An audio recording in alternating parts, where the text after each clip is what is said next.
Hi, this is Jay Billis of ESPN, and you're listening to the ML Sports Platter.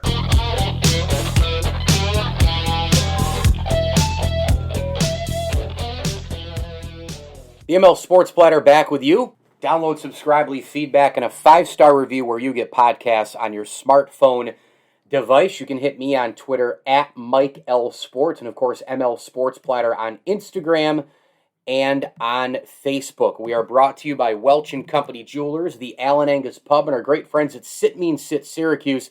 Make sure you go ahead and visit the website, sitmeansit.com. If you're in and around Central New York, any dog, any behavior, any breed, get that free consultation today and make your lifestyle a little bit easier. Your pup gets top-notch training, and the behavior is in line for you on a daily basis. Sit Means Sit Dog Training, a proud ML Sports Platter sponsor. Also, a quick tip of the cap thank you to the Swan and Whitaker families for their support of the ML Sports Platter, as well as Camilla's Golf Club and Matt Graham of State Farm Insurance. Visit his website if you're in and around the great state of New York, SyracuseInsuranceAgent.com. Ask about the rate drops and get a free rate quote today. Like a good neighbor, State Farm and Matt Graham are there for you. Auto, Home, Life, Bank, Health, and Business, SyracuseInsuranceAgent.com. Matt Graham of State Farm is the official insurance agent of the ML Sports Platter. I can't wait to have these two guys on the show.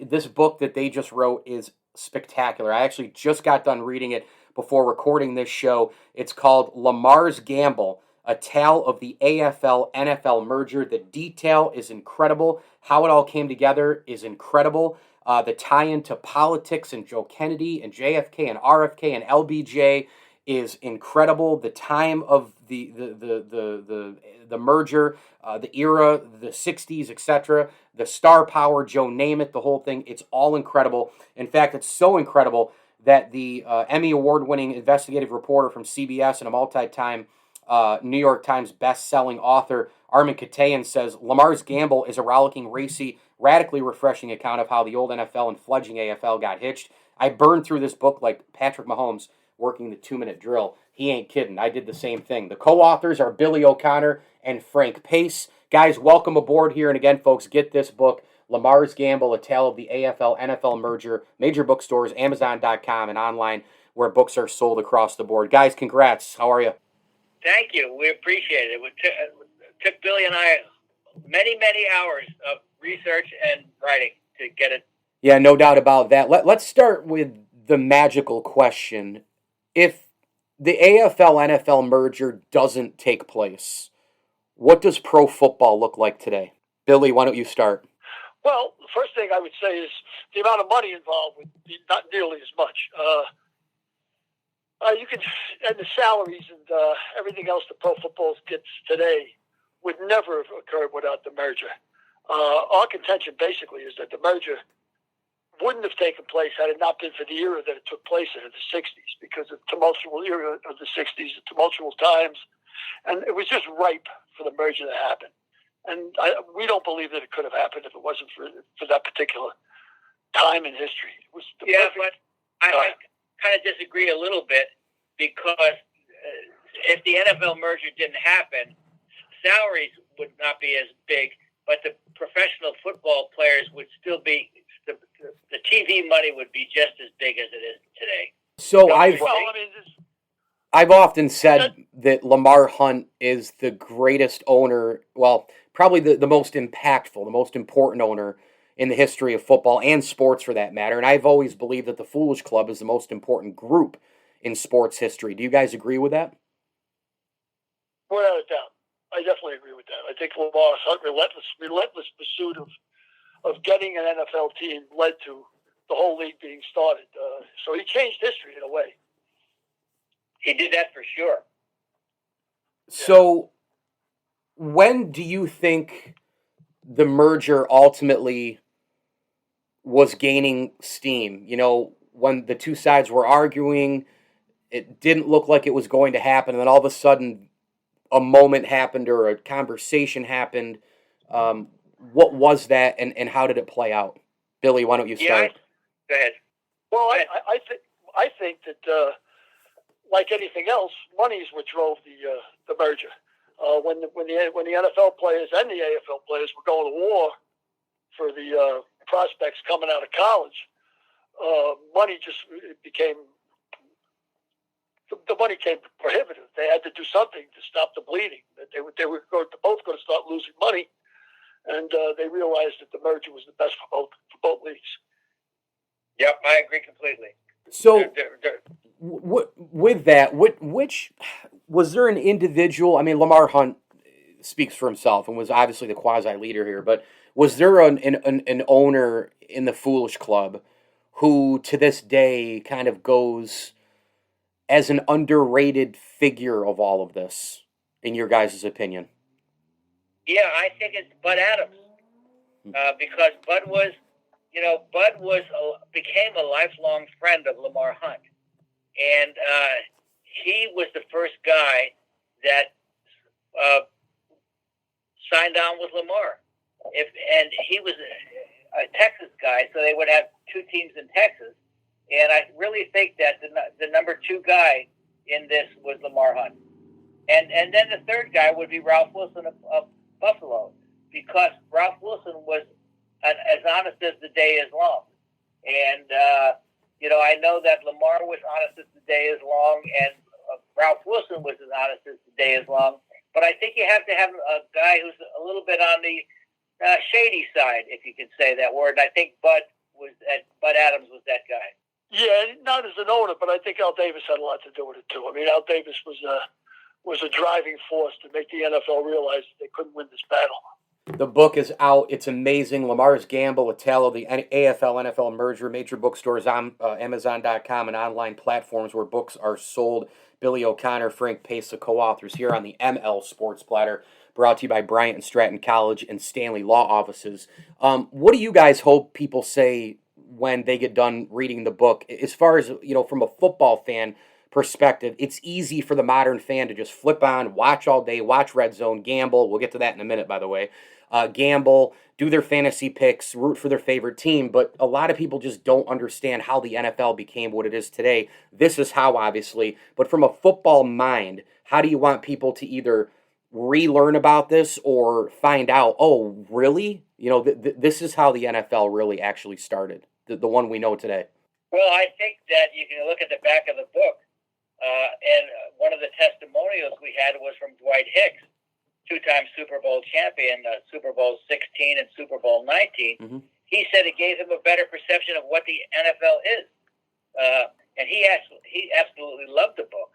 And I think that it'll give everybody, everybody's mindset is, what have you done lately? So, history started from the year 2000 in most people's minds, but the real history started in the 50s and 60s, and we tell that real history of the game. And I think if there's a student of football who loves the sport, who loves history per se, this will be a great, riveting read. Yeah, I believe that the story has been told. The story of the merger has been told many times before, but from our aspect, I don't think it's ever been told like this before. It's a very. I've read 8-9 books about the merger, and with all modesty, after a while they start reading like Wikipedia books. It's fact, names upon names. Where I think our book is a more entertaining read, and I think people that start it won't put it down. That's what I'm hoping for, anyway. One thing I love about the book, and it's no offense to, I'm a vociferous reader. It's one of the main things I do. Nothing against the biographies that I've read that are 700 pages, 800 pages. I think the Philip Norman, John Lennon book is up in that area. The Arthur Ashe bio is super long. Tons of books I've read, 300, 400, 500 pages. Even non-bios, as you guys know, are that long. You guys were able to do this in, 211 pages or so. You could have gone 300. You could have gone 4, 5, 6. But every single time a chapter ended, it seemed like that sentence was the perfect closer, and then bang, on to the next. So I'm going to ask you, it's not one author, it's two authors. It's not one league, it's two leagues. The merger AFL-NFL, the merger of Billy O'Connor and Frank Pace. How did you do it in 211 pages? Much editing. Believe me when I tell you, we wrote this book in a year, and it probably took us 2.5 years to edit it. We just kept editing and trying to eliminate every absolute sentence and try and make every word count, which I think is important in writing. This was our second book. So we did, our first book was If These Lips Could Talk, which, Mike, was you read it and had me on to talk about that book. But that was a more personal book. But Billy and I got to, what's the word? We got to hone our writing style on that book. So it made the Lamar's Gamble a lot easier to do. Still, we still had to make it, as tight as possible, but we had the benefit of having written If These Lips Could Talk first. Without a doubt. I mean, that was a formula that we found out that we were able to work together, and we tossed things back and forth until we were both satisfied with it. And then the next logical sentence to each of us would be, do we need that? Do we need that sentence? Can we say it a different way? Can we say it in a shorter way? Can we make it more concise? And that's why I think it's a good read, because there's, like you said and so graciously said, there's not a lot of wasted words there, and very nice of you to say that the end of each chapter led to the next chapter, because of course you want to strive for that too. You don't want a reader to put down a book that he's reading because there's so many other outlets for his attention. And I'd like to be able to say somebody pick up this book on the first page and wouldn't put it down until they closed at the end of it, I wanted to, I'll tell you that. Carroll Rosenbloom, what made, I guess, the full name Dale Carroll Rosenbloom, the owner of the Colts, ended up switching and taking ownership of the Rams? What made him such a son of a bitch? Well, I'm going to ambition, I would imagine, and money. I mean, it's a business. Pro football's a business. As Frank will tell you, entertainment's a business. It's show business, and I guess the television networks, more than anybody else, recognized that this was drama. Football was a business, and that's what made them interested in televising the NFL. And of course, television is what made the sport what it is today. It's a perfect game for television, pro football. Absolutely perfect game for television. And even the field is set up like a television set, Yeah. People moving up and down the field. I'm a big fan of sports in general, and baseball and hockey and basketball. But no sport is more perfect for television than the NFL, which was one of the reasons it surged in popularity. I remember when I was a kid in the 50s, pro football wasn't growing up in the Bronx. 6 and 7 years old, baseball was always our number one sport. Willie, Mickey, and the Duke. You lucky guy, Willie, Mickey, and the Duke. Oh yeah, I was a lucky guy. All right, Yeah. I lived in about 20 blocks from Yankee Stadium. Yeah. So all my friends were Yankee fans because those were the Yankee powerhouse years in the 50s with Mantle and the rest of that crew, Rizzuto and Berra. And I was a Giant fan. I was stuck on Willie Mays and Wes Westrum, and I was a catcher, and Wes Westrum was my hero. So I used to get my chops broke continually by guys, all my friends, because I was a Giant fan. Yeah, and then they took your team away. Number one sport, without a doubt. I mean, and second maybe boxing. Boxing was big in the 50s. Yeah. But football wasn't really on our radar until it started getting televised. And of course, again, when the AFL came in, when Namath came in that time in the 60s, we were young, restless, and there was a whole atmosphere of starting to distrust authority, whether it was the Pentagon Papers, whether it was the commission that investigated Kennedy's death, the Warren Commission. But people started, in the Vietnam War, people started to have a distrust of authority. And I think when the AFL came in, with Namath as an anti-hero, that sort of captured the young people's attention, So one thing that, comes up in the book a lot is the gambling aspect of everything. Rosenbloom, I think the conversation was with Lamar Hunt, right, where he tried to convince Lamar, or Al Davis and Lamar Hunt, and Davis tried to convince Hunt to call Rosenbloom and say, hey, let's make this thing a little closer in Super Bowl III, right? He can make that happen. Lamar was like, no way, religious beliefs, everything I stand for. I want to win this thing fair and square. Do you guys believe that the late part of the NFL or the AFL-NFL in the merger days, Super Bowl III especially at the top of the list, do you believe that any of those games were fixed? No, we don't. But we asked the question, could it be fixed? Yeah. And we asked the question, we talked about, 4 or 5 or 6 areas that if the game was fixed, it could have been fixed around those 5 or 6 things that happened. But no, we just asked the question. We asked a lot of questions in the book, but we didn't answer any of them. But, we'll leave the reader to draw your own conclusions. Mike, do you think it could have been fixed? I mean, the thing is, sports, games, I mean, the NBA, I've always felt with these, especially recently, and I haven't turned on a second of the NBA all year for a lot of reasons. But the fourth quarter thing has always been really odd to me. I mean, how many times do you see in the NBA? Countless times. A team's up 20 points to start the quarter, and all of a sudden in 5 minutes it's magically down to 3. And it happens all the time. If it just happened here and there, I'd be like, I wouldn't really think anything of it. I don't think so with those games. I mean, I think fair and square. I mean, Earl Morrall threw some bad passes, I guess. Could there have been influencers? Yeah. But I've always felt, guys, that I think it's awfully, awfully, awfully difficult to just simply throw, games, I mean, at ease and for viewers to see it.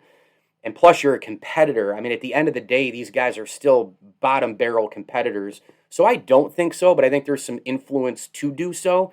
And probably owners and players and a lot of other people thought about it. But I don't think so in the end. I don't. Yeah. Well, it's an interesting question for us to ask, though. We don't think that the games were fixed, but it was an interesting question for us to ask. Yeah, it's more of a lady and a tiger aspect. Like we leave it up to the reader. We just present our side of the story and factual parts of the story. Most of this has been documented many times in many books. We present it from a different light, but we leave it up to the reader. And it's in the end, it's like Frank just asked you, Mike. Do you think that they were fixed or not?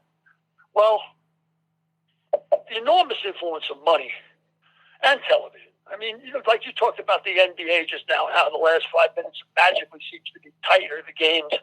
Well, of course, that's great for the viewer. It's great for the sponsors. You don't turn off the game. I don't know how many times I've heard football commentators say with 21-point lead with 4 minutes, I've seen this team come back before because they don't want you to turn the channel, obviously. And again, the NFL controls exactly who does their commentary. So, again, we present a number of different aspects of the game and leave it up to the reader. So Carroll Rosenbloom, one more on him. I didn't realize the end went like that, guys. Can you get into the end of his life? That is a wild deal. Well, Carroll Rosenbloom was an inveterate swimmer, and he was drowned off of the coast of Los Angeles, and off the coast of Florida, Florida. And it was a dubious situation, to say the least. Some people felt it was a mob hit. Some people felt other people were involved. Even Steve Rosenbloom thought it wasn't an accident. Georgia was with him in Florida at the time. Did she have anything to do with it? Who knows? But again, we asked questions about it, and we leave the reader to draw their own conclusions. Yeah, one of the main things I think about Rosenbloom that we present in the book, if you listen to commentators in the NFL, or if you listen to many, many books written about the subject, They present it all as milk and honey. Well, nothing's milk and honey. So we're just showing a little more sordid side of it, and the obvious ties that he had that have been documented with unsavory characters. Yeah, unsavory, correct. Meyer Lansky and Lou Chesler and all of the mafia kingpins of the 50s and 60s. Carroll was in bed with him, as was Art Modell. And Art Modell. So and Wellington Mara owned racetracks. There was a lot of skullduggery going on in the NFL in the 50s. The book is out. It's amazing. I often think of the line in The Godfather where Pacino says, the family's moving into legitimate businesses now. We're trying to get more legitimate. And for my mind, I was a bookmaker for years in the Bronx. Matter of fact, my first book, Confessions of a Bronx Bookie, sort of told us a tale about being a bookmaker in the Bronx. And I saw some very suspicious things when I was taking action. And I just said to myself a couple of times, well, this game just doesn't seem like it's on the level. And that's my opinion, again. That's not really about the book. But there's so much money involved, and there was so many unsavory characters involved. We're just trying to show another light to the NFL, Yeah. It wasn't all milk and honey and purity. Yeah. I like milk and honey. I just don't like them together either. Lamar's Gamble is out. It's online. Major bookstores. Go get it. Amazon.com and your local bookstore. It's incredible. Lamar's Gamble, a tale of the AFL-NFL merger. A couple more quick questions here for Billy O'Connor and Frank Pace, the co-authors. Mike, I'd just like to mention that on our upcoming podcast next week, I believe, we'll have Upton Bell, who was the former New England Patriots general manager, and he promises to be, he's going to be talking about the book and his experiences with Carroll Rosenbloom and all of these people. So I'm looking forward to that podcast. It's a Mick, a Mook, and a Mike.com. Yeah, I'll have to check that out. I subscribe on YouTube, of course. The New York Titans become the New York Jets. How was the franchise saved? Billy, start that off. Well, the Titans were run like a floating crap game. They had no money.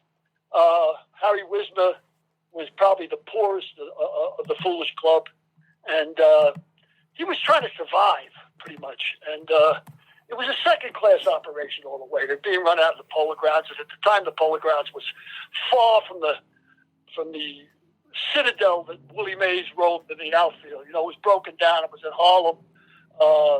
There was a lot of crime in the neighborhood. People were reluctant to go there.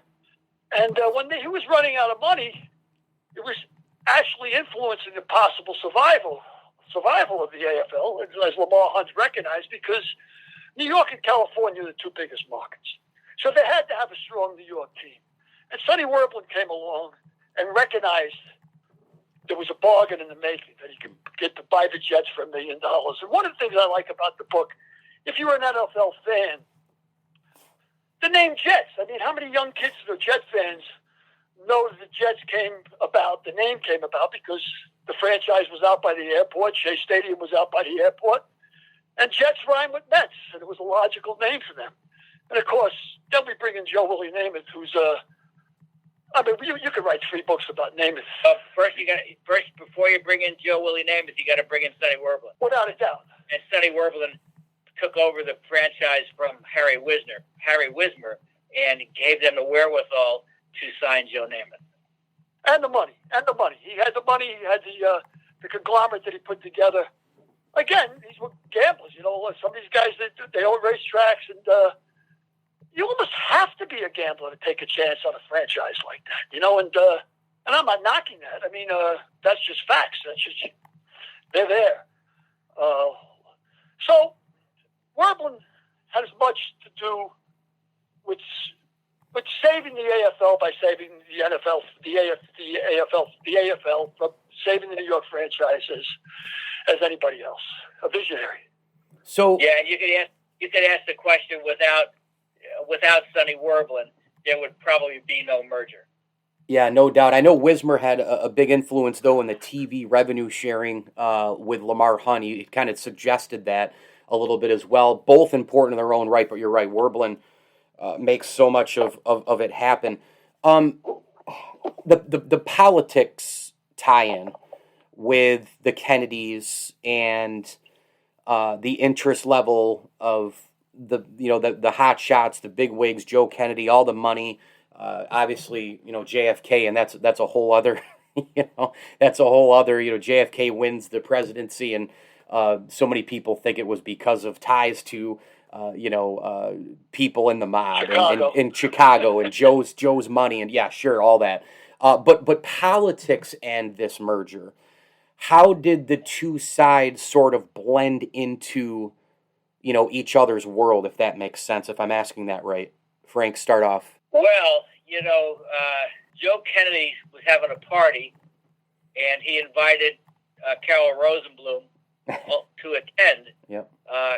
Carroll Rosenbloom, another invitee was a fellow by the name of Lou Chesler, and Lou Chesler was as crooked as the day is long. And Lou Chesler brought a young woman with him who was to become many, many years later Georgia Rosenbloom.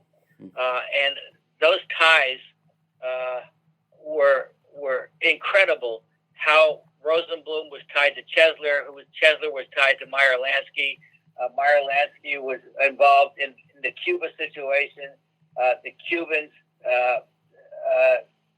the assassination of John F. Kennedy was tied to a Cuban sympathizer or a Russian sympathizer. All of those things were tied in the book.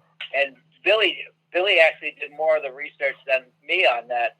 But I'll let you expand on it a little, Billy. Yeah, well, the way I would summarize it is that when the NFL started, all the owners were losing money. All of them.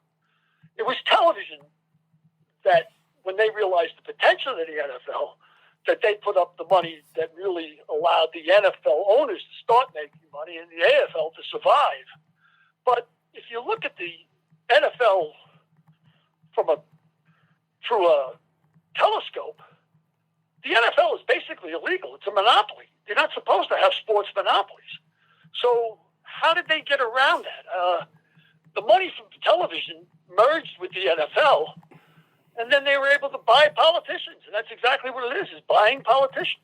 And the antitrust suit also, they controlled politics. So they controlled the Senate and the House so that they can get this merger passed. Yeah, antitrust legislation through. What made Al Davis and Pete Rozelle such enemies, do you guys think? When did it really start to just go into a whole other level with those two? Well, I think they're both proud men, number one, and you have to be proud to be that ambitious. And we talk about Al Davis's IQ. He had a remarkable IQ, Oh, yeah. a very bright guy, Yep. And a street fighter, a Brooklyn street fighter. And I think the fact that Al Davis kept one-upping Rozelle was both an embarrassment to him, and he had to hang on to his job. I mean, it's the owners. That's another thing about the gambling aspect of this book. Rozelle always came down hard on players that gambled, and rightfully so, because the whole idea of the league being impeccable, he had to come down hard on them. But if you work for the owners, and the owners are gambling, who's going to come down on the owners? I mean, he works for them. You don't investigate your boss. Yeah, we say for sure that Rosenbloom, we documented through Al Besselink, who was a professional golfer in the late 50s, early 60s. He said that Rosenbloom made $1 million bet on the Super Bowl, and he knew that because he was hired as a runner to pick up the money in New Orleans because he had a tournament in New Orleans the next week. So Billy's right. The owners came down hard on the players, but the owners and their commissioner let gambling slide because a lot of those guys were gamblers, big gamblers. Yeah, you have DiBartolino in San Francisco. I mean, he had no time. Oh, yeah, DiBartolo, yeah. Tremendous amount of fugazi things going on. Yep. And again, it's up to the reader to decide how much of it is, how much of football is influenced by the mob. All we do is present the facts and leave it up to the reader to make his own conclusions. Right, yeah, fans, readers, it's the same thing as, some people think, well, Pete Rose should still be in the Hall of Fame, Shoeless Joe should be in the Hall of Fame, and then, that whole argument will never die, and this one probably won't either. It's very difficult for me to believe, Mike, that anybody could be a gambler by nature, especially a veteran gambler, like people that own racetracks and slot machines. And all of a sudden they take over football franchises, and it never occurs to them, maybe I should make a bet on or against my team. I mean, I'm not saying that happened, but it's hard for me to believe it didn't happen. Yeah. Coming from an inveterate gambler. Yeah, coming from an inveterate gambler. I'd always be looking for an edge. There's no doubt about it. That's right. What do you guys hope? And then, Billy, I want you to share an experience in closing with this, too. What do you guys think the Foolish Club would first say about the league today? I think they'd be jumping for joy. I mean, that's my opinion. I think they'd be, astonished of what it's become. I mean, all the noise that was made about naming salary to $400,000. Oh, God. For Bargain. 4 years. And I remember this like it was yesterday. Bargain. I was in the Army, and I was talking to a kid from Florida who was my roommate, and I said, $400,000. Nobody's worth $400,000. And he turned around and looked at me and said, he's worth every single penny of that money. Yep. And I thought he was wrong. But now, I mean, there's second-string guards for the Bengals making $3 million a year. Sure. Guys you wouldn't even know their name. So I think they'd be jumping for joy at what it's become. It's become a juggernaut, an entertainment juggernaut. I mean, people get their fix every Sunday by watching the NFL. It's become, the opiate of the masses? Well, it's replaced Sunday Mass. It's people don't go out because they want to watch the NFL, Yeah, it's remarkable. And I almost look at the AFL-NFL merger creating all the things that we have today in sports, from the TV to the gambling to the fan interest to fantasy sports. I mean, it's just there's so many layers to it from this merger, going back to... And what does that do, Mike, but create more gamblers? What's that? I mean, that's exactly what this fantasy league is all about. I mean, if you don't want to bet real money, you get involved with the fantasy league. Sure. And you can bet a little bit of money. Right, you're kind of sliding the back door doing it, but it's... Yeah. But this reminds me sort of like when Tiger Woods hit the tour, where we look back now 25 years ago, he becomes a pro, leaves Stanford, wins the Masters in 97, and then boom.